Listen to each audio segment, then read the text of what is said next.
Radhe Radhe, hello everyone. Let's begin with the new episode Ruxar's Pain and the Truth of Divorce Paper.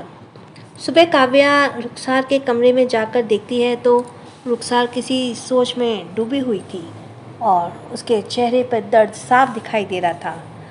Kavya दरवाज़ा knock करती है तो रुखसार दरवाजे की तरफ देखती है। काव्या को देखकर रुखसार एकदम से खड़ी हो जाती है। काव्या अंदर आकर रुखसार को बैठाकर खुद एक चेयर लेकर बैठ जाती है। काव्या रुखसार के दर्दों को जानने के लिए पूछती है, कल की जो बात अधूरी रह गई हमें बात पूरी सुननी है। रुखसार काव्या को देखती है और फिर काव्या से नज़रें हटाकर कहती है, जब मैं करीब 10 साल की थी बस दादी मुझे एक अनाथ आश्रम से लाई थी। मैं जब सिंघानिया परिवार में गई तब मैं सबसे मिलकर बहुत खुश हुई। अर्जुन भाई, अनुराग भाई, रूहान भाई, रूमानी दी सबसे मैं बहुत ज़्यादा घुल मिल गई। लेकिन एक से मैंने न कभी बात की और न ही उसके पास गई। वो थे आदि भाई। आदि भाई से कभी मुझसे दूरी बनाकर रहने के लिए कहते। रूहानी और रुमानी दी तो आदि भाई से डरा करती थी। उन्हें देखकर मैं भी आदि भाई से डरने लगी। उन्हें कभी मैं हंसते मुस्कुराते हुए नहीं देखा। जब भी उनके पास जाती एक अजीब सा डर लगता था, लेकिन वह डर कुछ वक्त के लिए ही रहता, क्योंकि आदि भाई तो हमेशा हॉस्टल में ज़्यादा रहा करते थे। दादी और बाकी घर वाले मुझे बिल्कुल अपनी बेटी की तरह रखे हुए थे। ऐसे ही दिन बीतते गए और मैं कॉलेज में पढ़ाई करने लगी। अर्जुन भाई भी हॉस्टल में पढ़ने लगे। मैं रूहानी दी और रुमानी दी, अनुराग भाई और रूहान भाई एक ही कॉलेज में पढ़ने जाते थे। एक दिन मैं अकेली कॉलेज गई। उस वक्त रूहानी दी और रुमानी दी अपने दोस्तों के साथ पिकनिक गई थी। अनुराग भाई का मन नहीं था कॉलेज जाने का और रूहान भाई जल्दी ही अपने दोस्तों के साथ चले गए।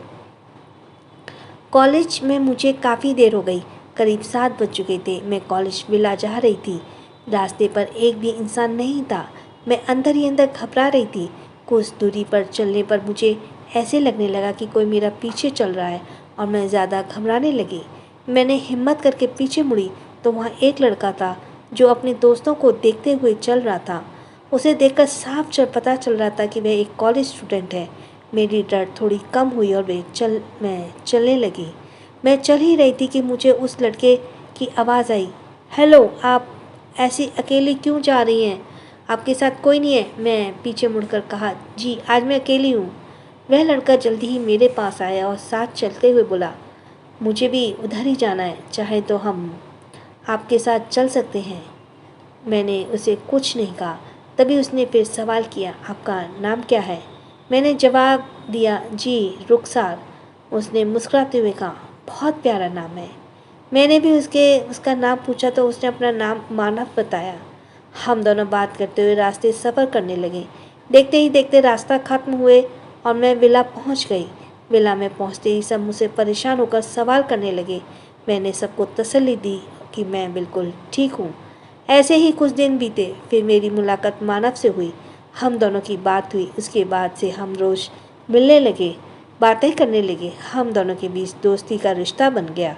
फिर वह रिश्ता कब प्यार में बदल गया हमें पता ही नहीं चला। दादी इन सब के खिलाफ थी, क्योंकि मानव जॉब नहीं किया करता था, अपने पापा के पेंशन से ही अपना खर्चा उठाता।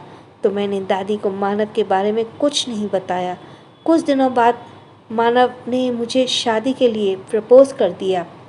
मैंने उसे कहा कि अब शादी की डिसीजन सही नहीं, तो उसने कहा कि वो मेरे बिना नहीं रह पा रहा है। मैं अपने प्यार में तो मजबूर हो गई और घर छोड़कर मानव के साथ चली गई। दादी ने मुझे हर जगह खोजने की कोशिश की। कुछ दिन बाद दादी ने मुझे ढूंढ ही लिया।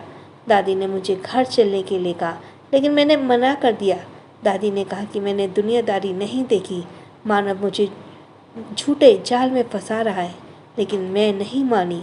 मैंने दादी के खिलाफ जाकर अपने प्यार का साथ दिया। दादी ने गुस्से में मुझ पर सारे रिश्ते तोड़ दिए। उस वक्त मैं पूरी टूट गई, लेकिन फिर भी मैंने अपने प्यार का साथ दिया। उसके बाद में दादी ने मेरी शक्ल भी नहीं देखी। मानव मुझे मसूरी लेकर आ गया। यहाँ एक हॉस्टल में हम रहने लगे। मानव काम भी करने लगा था जिसमें मेरी सारी ज़रूरतें पूरी हो जाती। सब कुछ ठीक ठाक चल रहा था। लेकिन बोल रुखसार रुक जाती है और काव्या उसे ध्यान से देखने लगती है। रुखसार के चेहरे पर अजीब सा डर और घबराहट देखने लगती है। रुखसार फिर बोलती है, लेकिन एक दिन मानव बहुत ज़्यादा शराब पीकर घर आया। उसे संभालते हुए मैंने उसे बेड पर लिटा दिया।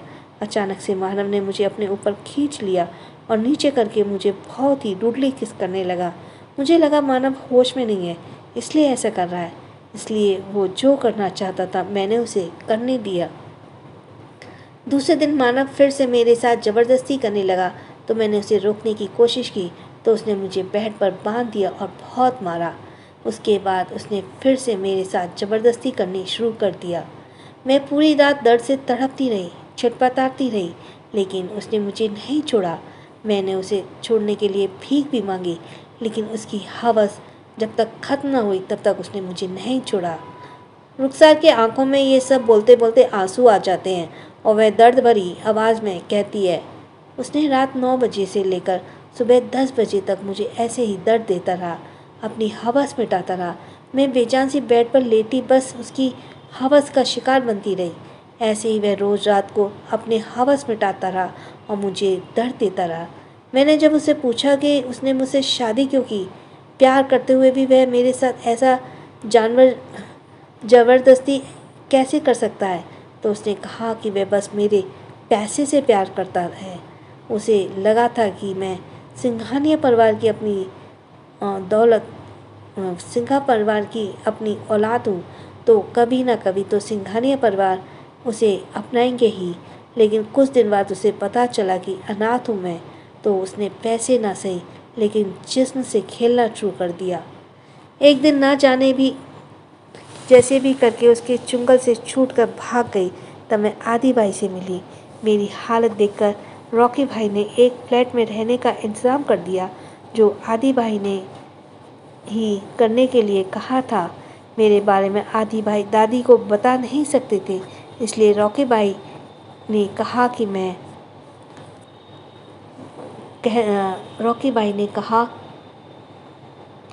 मानव को डाइवोर्स दे दूँ ताकि कानून भी उसकी सपोर्ट ना कर सके। डाइवोर्स पेपर पर सिग्नेचर करने के लिए आदि भाई ने मानव को घसीट कर लाने के लिए कहा, लेकिन मैंने उन्हें ऐसा करने से मना कर दिया। भले ही वह मुझसे प्यार ना करते हो, लेकिन मैंने बहुत प्यार करती थी। उसे दर्द में नहीं देख सकती थी। सिग्नेचर लेने के लिए मैं फिर से मानव के पास चली गई। रॉकी भाई ने मुझे बहुत मना किया कि वह लोग सब संभाल लेंगे, लेकिन मैं मानव के आज़ाद होने के लिए उसके कैद में फिर से चली गई। रुखसार उन पलों को याद करके फिर से रोने लगती है और रोते हुए कहती है, मैं जैसे ही मानव के पास पहुंची, उसने मेरे बाल खींचकर अंदर धकेल दिया और गेट बंद करके उसने अपना बेल्ट निकाल कर मुझे बहुत मारा। मेरे शरीर पर एक एक हिस्सा पूरा जख्म हो चुका था। मानव इतना ही नहीं रुका, उसने मेरे बेड पर फेंक दिया और मेरे सारे कपड़े फाड़ कर मेरे साथ फिर वही ज़बरदस्ती करने लगा। मुझे बहुत दर्द हो रहा था। मैं चीख रही थी, चिल्ला रही थी, लेकिन उसे मानव को थोड़ा भी फर्क नहीं पड़ रहा था।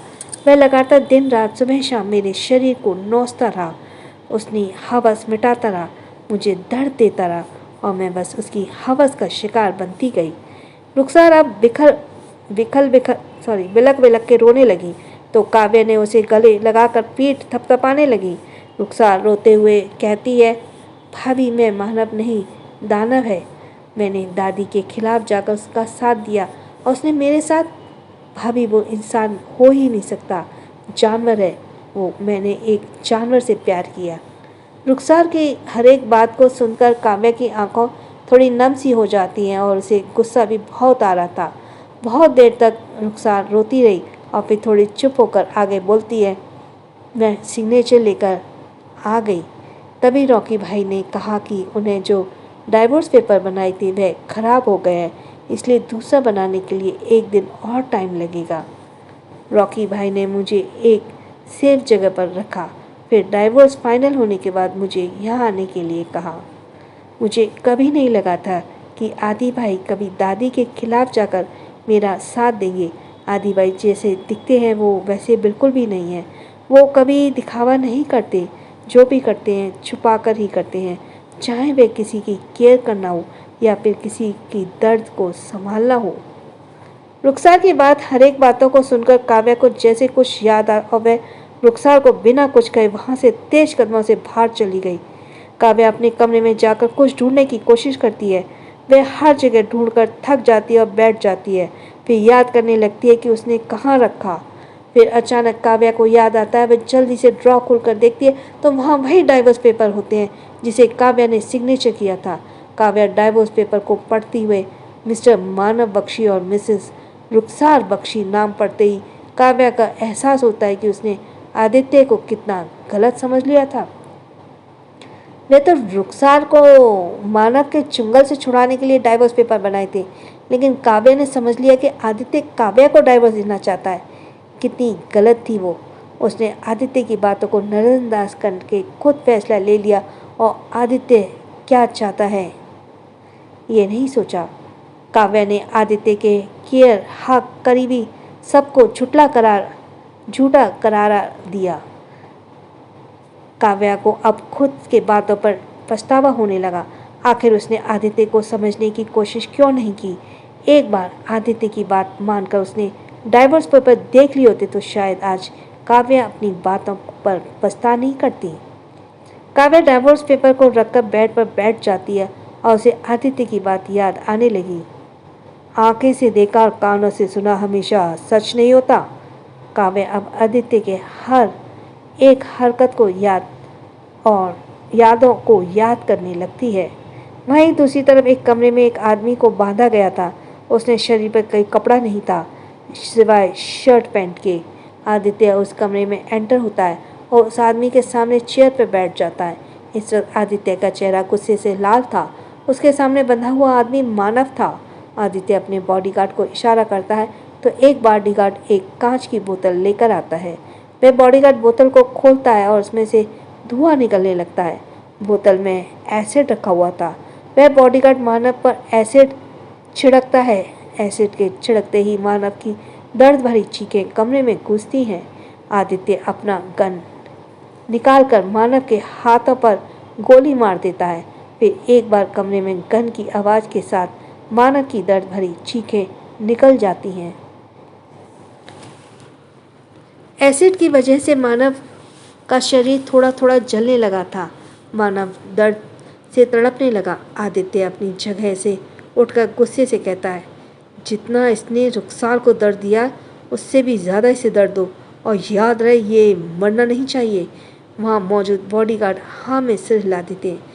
वहीं आदित्य की बात सुनकर मानव की तो रूह ही कांप उठती है। वह अब भी दर्द से तड़प रहा था। उसके हाथों से खून झरने में बहते पानी के समान निकल रहा था और उसका छाती एसिड की वजह से जल रहा था। उसे बहुत ज़्यादा तकलीफ हो रही थी। आदित्य कमरे में निकल जाता है और उसके जाने के बाद दो बॉडीगार्ड एंटर होते हैं और मानव को अपनी पूरी ताकत लगाकर मारने लगते हैं। हंटर के एक बार में फिर एक बार मानव चीख पड़ा। वह छोड़ने की भीख मांगने लगता है, लेकिन उन दोनों बॉडीगार्डों को जैसे कोई सुना ही नहीं दे रहा हो। वह दोनों लगातार मानव के शरीर पर वार किए जा रहे थे। मानव के पूरे शरीर पर घाव दिखने लगे थे। अब तो उसके मुंह से आवाज़ निकलना भी बंद हो चुका था। वह दर्द से चीखते चीखते थक गया था। आखिर में वह दर्द को सह नहीं पाता और बेहोश हो जाता है, लेकिन फिर भी बॉडीगार्ड नहीं रुकते। वो वैसे ही मानव को मारते रहते हैं। वहीं आदित्य विला पहुंचकर अंदर जाता है। वहां जाकर देखता है काव्या हॉल में सोफे पर ही सो रही थी। आदित्य काव्या को गोद में उठाकर कमरे में लेकर आता है और बेड पर अच्छे से लेटाकर खुद उठकर जाने लगता है कि काव्या उसका हाथ पकड़ लेती है। काव्या के पकड़ते ही आदित्य काव्या को देखने लगता है। काव्या अपनी आंखें खोलकर उठ जाती है और तुरंत आदित्य के गले लग जाती है। काव्या के अचानक इस रिएक्शन से आदित्य का दिल तेजी से धड़कने लगता है। वह वैसे ही बुत बनकर खड़ा रहता और वहीं आदित्य के गले लगकर काव्या को बहुत सुकून सा मिलता है, जिसे उसने कब से अपने दूर रखा हुआ था। वह आदित्य से दूर नहीं रह पाती, लेकिन उसकी एक गलतफहमी की वजह से उसने आदित्य को खुद से ही दूर कर दिया था। काव्या आंखें बंद करके बस आदित्य के करीबी को महसूस कर रही थी। काव्या ने आज ठान लिया था कि आज वे आदित्य के करीब को ऐसे महसूस करेगी। काव्या को बिल्कुल शांत से ये कहाँ चला गया। काव्या को बिल्कुल शांत से गले लगे हुए महसूस कर आदित्य भी अपने हाथ बढ़ाकर काव्या के पीठ पर रख देता है। आदित्य के हाथ रखते ही काव्या सिहर सी जाती है और आदित्य को कसकर पकड़ लेती है। तड़प तो आदित्य को भी काव्या के करीब आने की थी, लेकिन वह भी और कसकर काव्या के गले लगा लेता है। दोनों ही अपने करीबे में बिल्कुल खो जाते हैं। दोनों की धड़कन आपस में धड़कने लगती है। कमरे में आती रात की ठंडी हवा दोनों को छूते हुए निकल रही थी। चांद की रोशनी कुछ हद तक दोनों को देखे जा रही थी। रात के इस शांत माहौल में दोनों की सांसें और धड़कन की शोर किए जा रही थी। So let's go for the next episode, shopping mall. बहुत देर तक एक दूसरे के करीबी महसूस करने के बाद आदित्य धीरे से काव्या को अलग करता है। काव्या को अपनी आंखें बंद की हुई थी और आदित्य को अलग करने से उसे देखने लगती है। आदित्य काव्या को देखते हुए, तुम ठीक हो? काव्या बस आदित्य की आंखों में देखती है और फिर आदित्य से थोड़ा दूर होकर ड्रॉ से डाइवोर्स पेपर निकालती है और आदित्य की तरफ बढ़ाकर कहती है, हमने सच्चाई को देर से ही नहीं सही परख लिया। अब ये हमारे किसी काम का नहीं। आदित्य काव्या के हाथों से वह डाइवोर्स पेपर लेता है और कमरे से बाहर जाने लगता है। तभी काव्या कहती है, जब सच्चाई सामने आ ही गई है तो हमें नहीं लगता कि हमें अपने रिश्ते के खिलाफ जाना चाहिए। काव्या की बात सुनकर आदित्य के कदम वहीं रुक जाते हैं। आदित्य पीछे मुड़कर काव्या को एकदम पास आ जाता है और बहुत नरमी से कहता है, बदलते वक्त के साथ अगर ये रिश्ते हमारे खिलाफ हो गए तो? काव्या भी आदित्य के नज़रों के नज़र मिलाकर कहती है, जब वह वक्त आएगा तब देख लेंगे।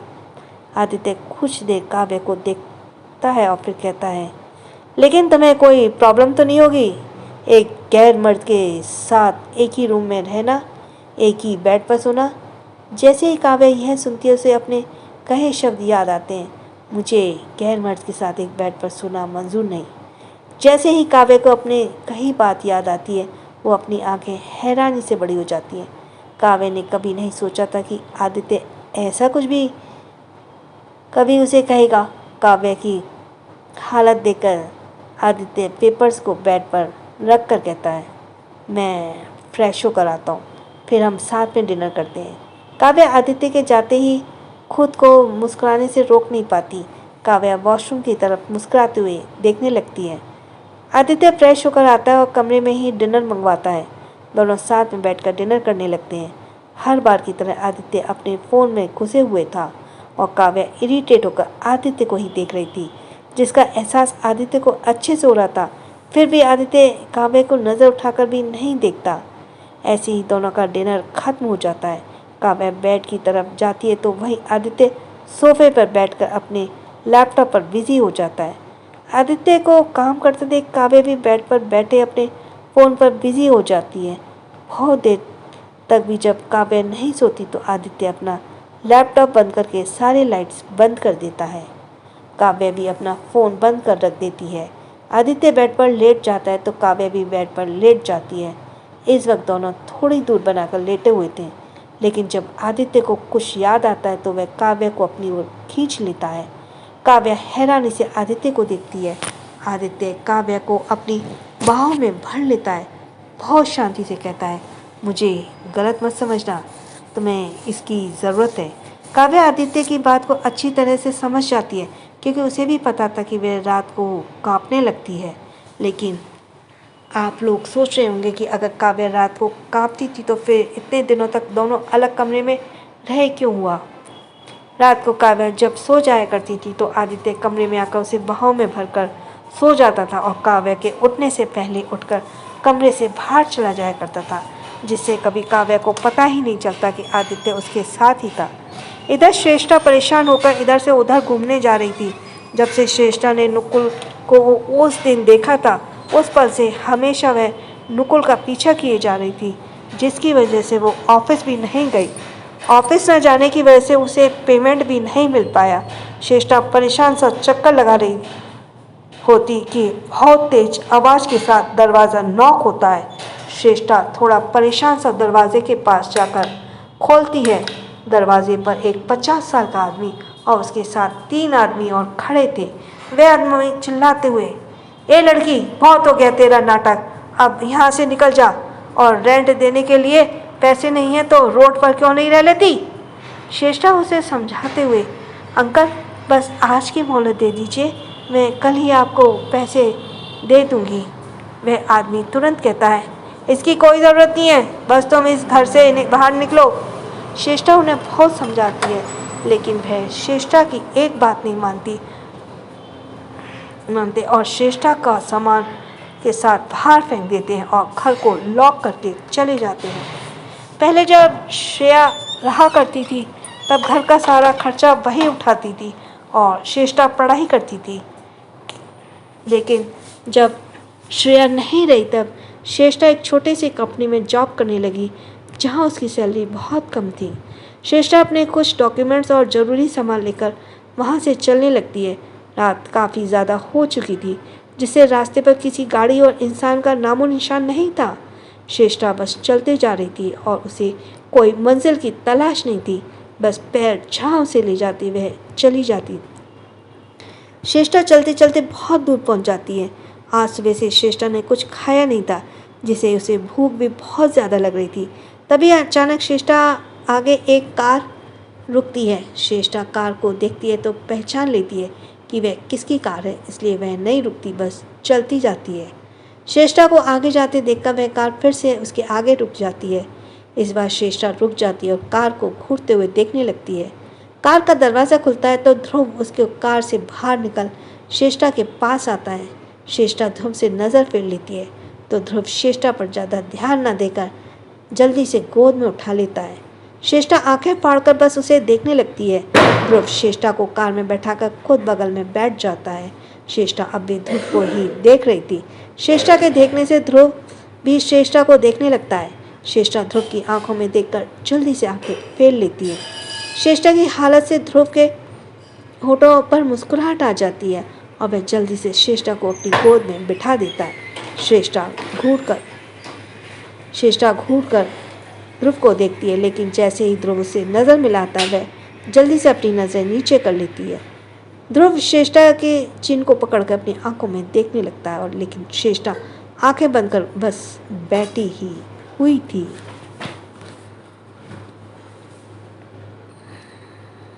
ध्रुव बहुत प्यार से श्रेष्ठा से कहता है, क्या हुआ बेबी, तुम मुझसे नाराज़ क्यों?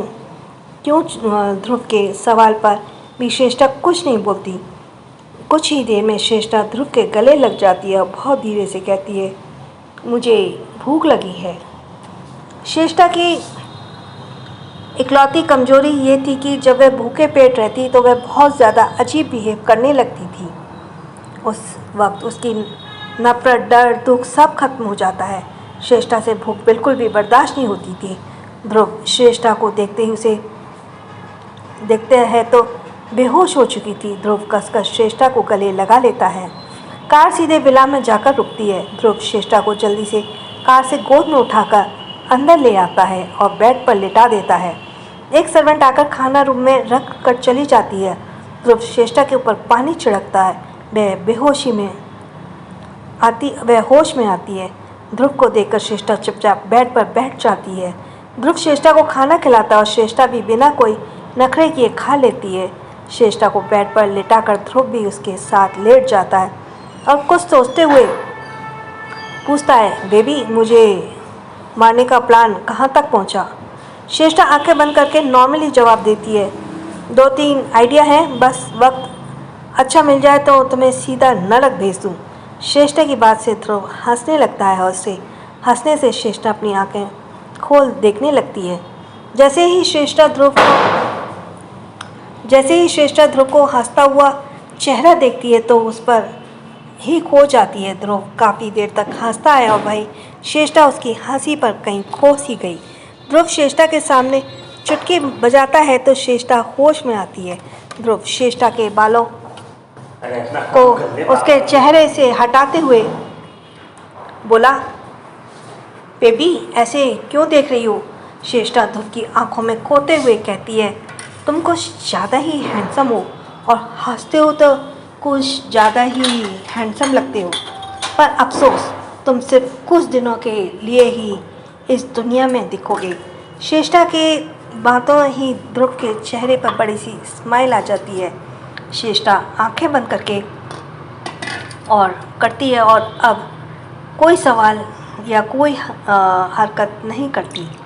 मुझे बहुत नींद आ रही है। ध्रुव श्रेष्ठा के माथे पर किस करता बाहों में भरकर सो जाता है और सो जाता है। श्रेष्ठा भी उसके सीने पर सर रखकर सो जाती है।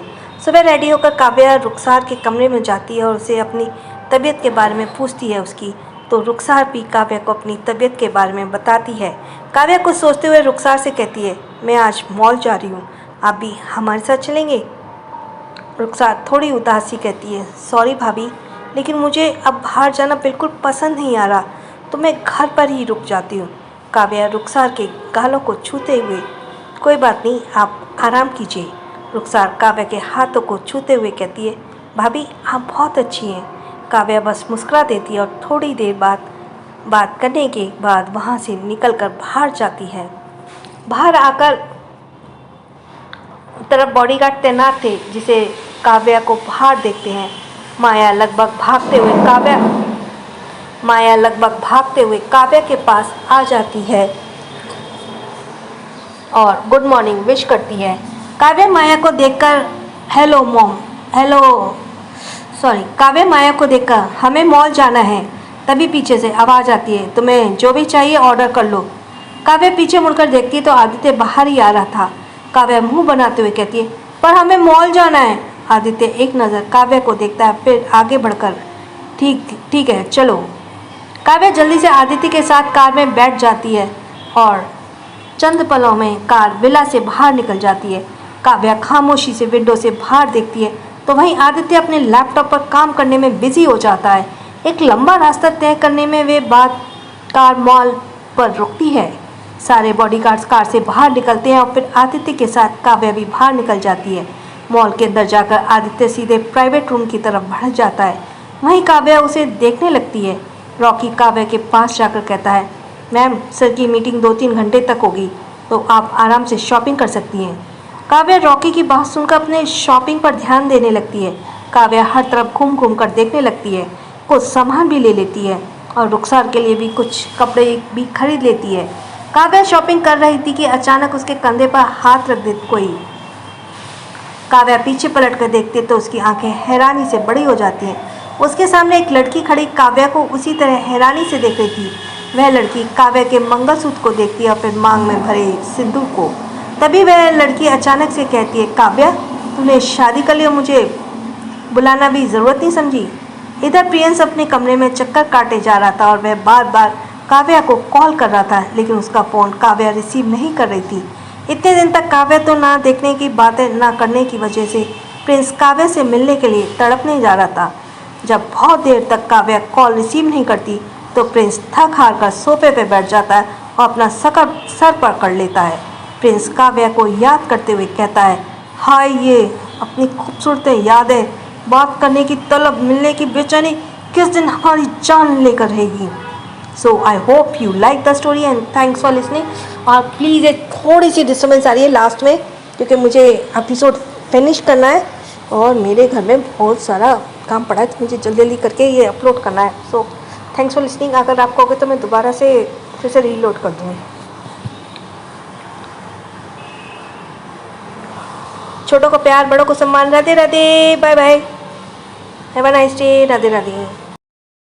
जिसका सब्सक्राइब करना रह गया वो जल्दी से सब्सक्राइब करे और थैंक्स फॉर लिसनिंग। छोटों को प्यार, बड़ों को सम्मान। राधे राधे।